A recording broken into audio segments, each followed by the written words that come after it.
This is the Cash Value Solutions Podcast, where your hosts, Jason Pohlmeyer and Kyle Mann, shed light on little-known money truths to help you take control of your financial future and become your own banker. Subscribe, rate, and review the show, and check us out at cashvaluesolutions.com. Hey, everyone. Welcome back to the Cash Value Solutions Podcast this week. What are we going to talk about, Kyle? We're going to talk about how you, the listener, can be successful with IBC. And so we have kind of a checklist for people that we're going to go over today, right? Yep. So to start this off, we think the most important thing you could possibly do is read Nelson Nash's works, Becoming Your Own Banker and Warehouse of Wealth. Those books, Becoming Your Own Banker is just a complete eye-opener. The different paradigm that Nelson is talking about thinking from. Mm-hmm. I can't be in a conversation with somebody that wants to do IBC and explain that paradigm to them. There's no way. And there's no way you can do it in a time frame that's reasonable for both people. Yeah, absolutely. To be efficient with time, it's way better for you to read the book. Plus, it's going to stimulate your thinking for questions that you need to be asking either yourself to figure out or an advisor that you're going to contact in the future. Yeah, if you have only heard of IBC and you have done no sort of research, it could take upwards of 6 hours. For us to sit here and explain to you what that 98-page book can do. It's a simple, once you understand it, it is unbelievably simple, but your mind just gets caught up on all these things because we have never ever been taught to think this way. Yeah, since it's a new paradigm, we've never been taught that we need to be the banker in our lives. We need to be the ones in control of things. Yeah. We're never, I at some level knew this, but we're never taught that whether you spend your own money or somebody else's money, you're paying interest. No. People just don't actively talk about these things. And some people still actively deny that. Yeah. They'll say I can't earn anything on my money in the bank. So what's the cost, Kyle? Well, exactly. And that's why you start a life insurance policy. Absolutely. A correctly designed dividend paying whole life insurance policy. Absolutely, yeah. But to get back on track, becoming your own banker, it's a completely different paradigm. And to understand IBC, there is no better place to get started. And the reason why we put Building Your Warehouse of Wealth on there, while it is a review in some sense of becoming your own banker, Nelson goes into how he actually used his policies and you really get the understanding of why this is just a warehouse of wealth. In my opinion, he's trying to make it abundantly clear this is not about the life insurance policy. The life insurance policy is going to do fine over, a long period of time. This is something that you're starting at whatever age you are now and until you pass away, likely. Mm-hmm. It's going to do fine. What he's trying to focus you on is what you can do with the policy because you're warehousing money there.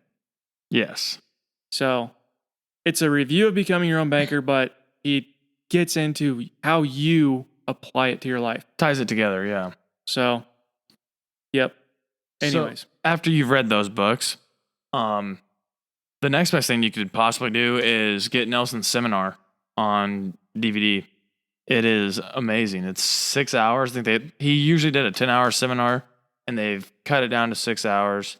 Nelson, he just had a way of explaining things that for me, you can read and make sense of it, but when Nelson is delivering it and talking about it, it just ties it together even more. And he was just a good teacher in that way. Yeah. He really had a way of... Good way of putting it. Good teacher, yeah. Yep. He had a good way of wrapping things up in a way that you can understand it. So it's awesome. It costs some money. I won't lie to you guys. I think it's $195 maybe. I haven't Something looked at the like price that, of yeah. it, but it really is worth it. Absolutely. And also, they have the IBC Foundation videos that I think the first 4 or 3 are free. and then there's a paywall. But if you the first 4 are free. Yeah, if you contact us, we can get you a code to where you can watch those for free. Yeah, please reach out to us if you guys haven't seen those yet. They really hone in on the basics of what this is about and get you started in the right direction. It's the 3 members of the board for Infinite Banking is David Stearns, Robert Murphy, and Carlos Lara. Yep, they're the ones that walk through. I can't remember how many parts it is, but I don't either. I want to say 11, but I could be. It's somewhere close to that. Very worth your while to watch, though. Yeah, absolutely.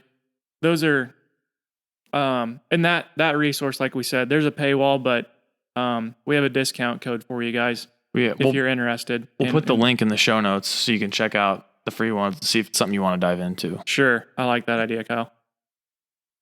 Okay, so the next thing we think you should do is expose yourself to the noise out there. We talk about this financial noise. You can get on YouTube and you can find all sorts of stuff about infinite banking. And then, so you should watch these things.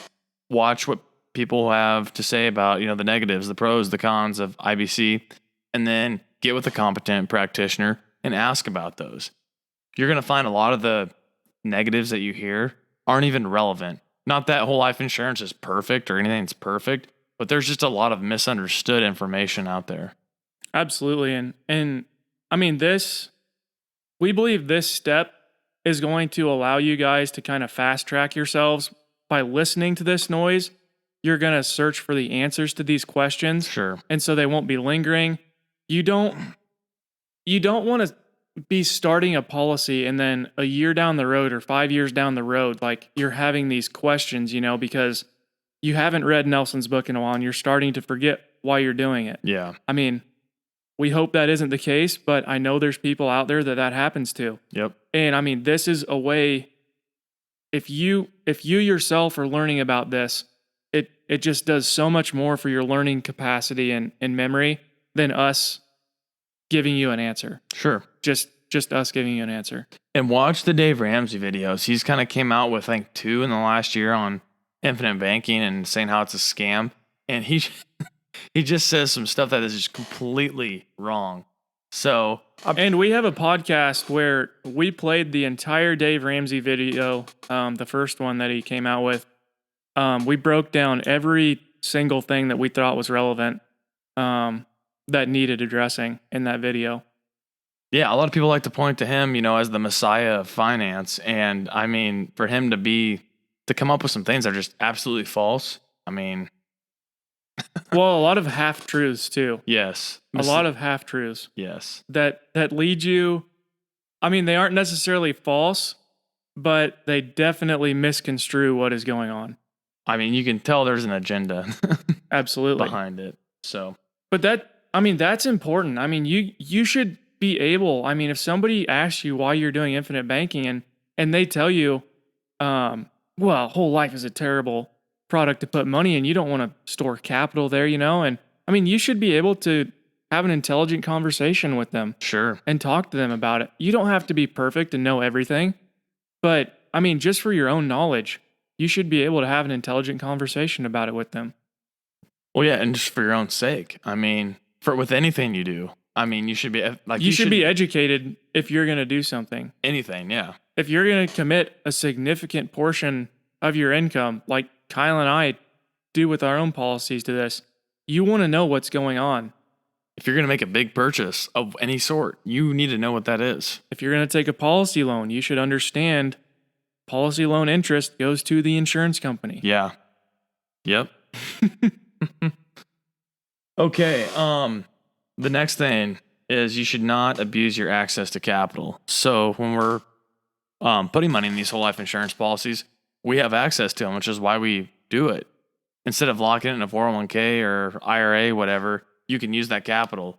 So use it towards your advantage and not just blow it on things that you wouldn't normally do.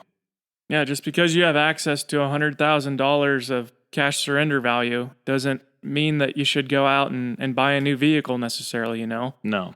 Let's put that capital to work in things that are going to produce income for you. That can then buy that vehicle. Absolutely. You. I mean, not everybody's a business owner. I understand that, but let's logically think about what, we are purchasing when we access our policies. In IBC, I mean, it does allow you, whether you are an employee, I mean, you do, in a sense, become a business owner because you're controlling the financing aspect of your family. You're the financing company. So, yeah.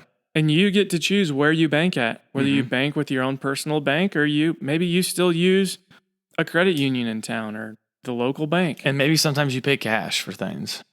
Absolutely. Everybody's going to use this uniquely to their situation.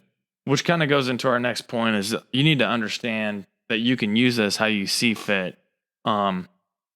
We have everybody in the IBC world seems to have a little different. They see IBC a little differently.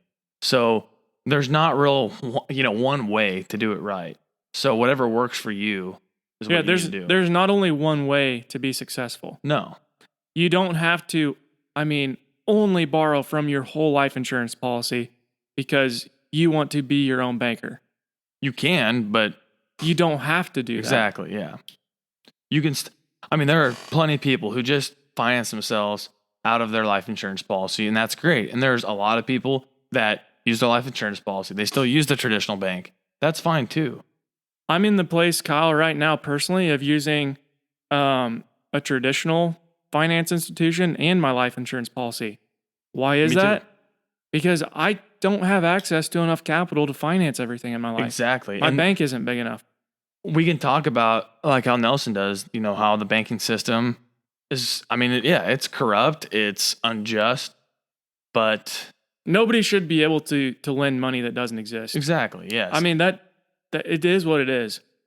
But if your neighbor is taking advantage of the fact that they're loaning them money at 2%, they're getting ahead. Yeah. If they're using it correctly, I should say. Exactly. So, it's just got to be up to you and what you think is right and what you are comfortable doing. And to clarify, when I say correctly, I mean to get assets in their life and not liabilities. Yeah, sure. So,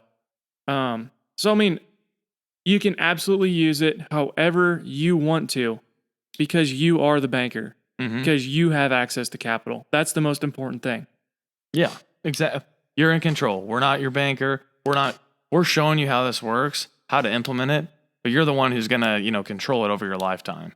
So if you want to take policy loans and stuff, we don't get notified that you're taking a policy loan. We're not lending you money. It's the insurance company that's lending you money. That's between you and the insurance company. We can help facilitate those loans. Absolutely. But we don't have to be directly involved. Yeah.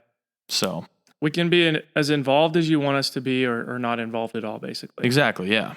Once the policy has been issued. So, I guess moving on. One thing. This is very important. You should pay your full premium. So we set these policies up to be as flexible as your situation calls for. But you still need to pay. Like if you have a $10,000 premium, you should want to pay that $10,000 premium. Those first years you need to pay that, and otherwise, if you have fund those, you're going to be very disappointed. That policy is going to take longer to break even. Humans are just naturally instant gratification people, and you're delaying your gratification, I think, in that sense. And you're not maximizing what your policy can do for you. No, not even close. And you're limiting your access to capital as well. So, it's a double whammy, so to speak. Lots of negatives to this. So it's important also, this is another one of our points, to start where you're comfortable. So we need to start somewhere where you can make that full payment. I know some people say that you should be a little uncomfortable with your policy or with your premium payment. I don't know if we believe in that right away for your first policy. Not your first policy.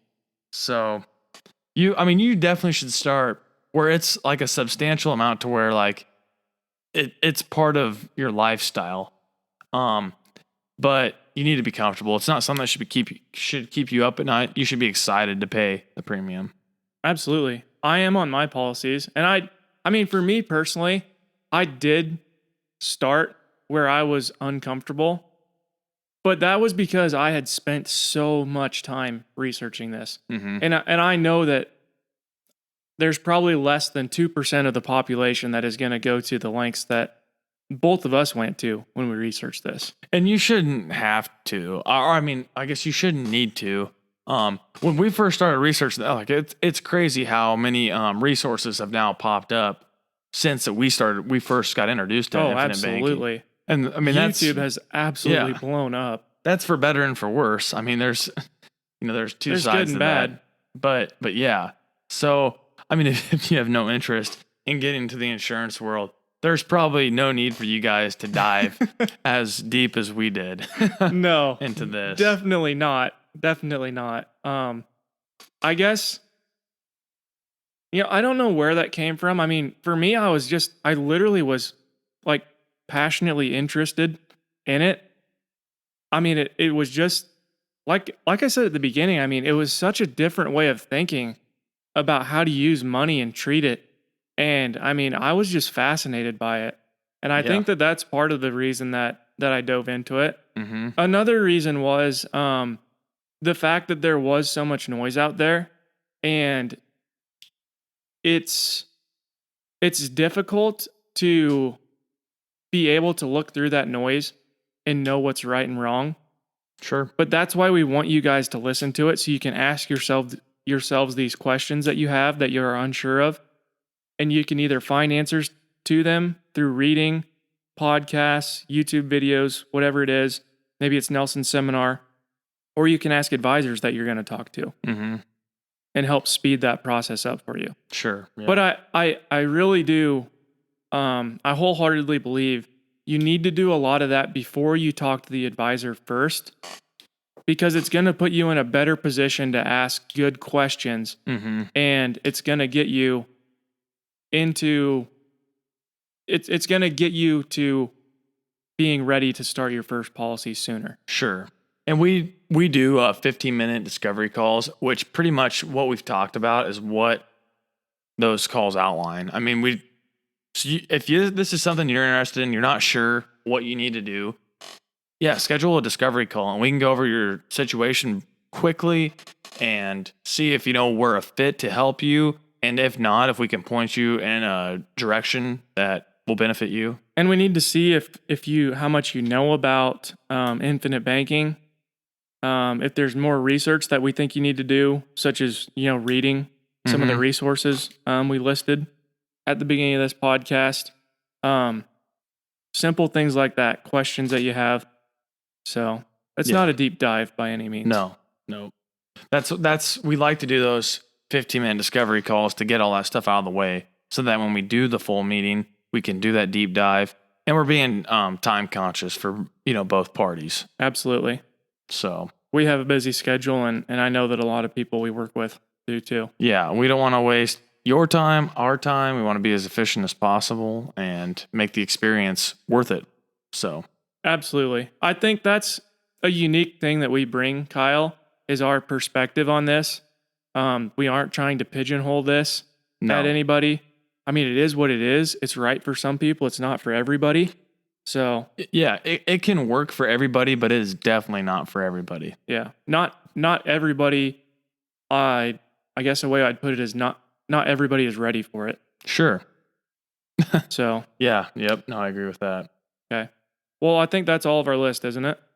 Yeah, that sums it up. Okay. Well, that's all we got for this week, guys. And like Kyle said, if you have questions and you've gone through some of these steps, get us on a discovery call with you, and we'll see what steps you need to take, or if you're ready to go. And definitely check out those IBC Foundation videos in your free time. Yeah, good resource. All right, thanks, guys. We'll see you next week. This was the Cash Value Solutions Podcast. Remember to subscribe, rate, and review the show. Check us out at cashvaluesolutions.com. And don't forget to tune in next week.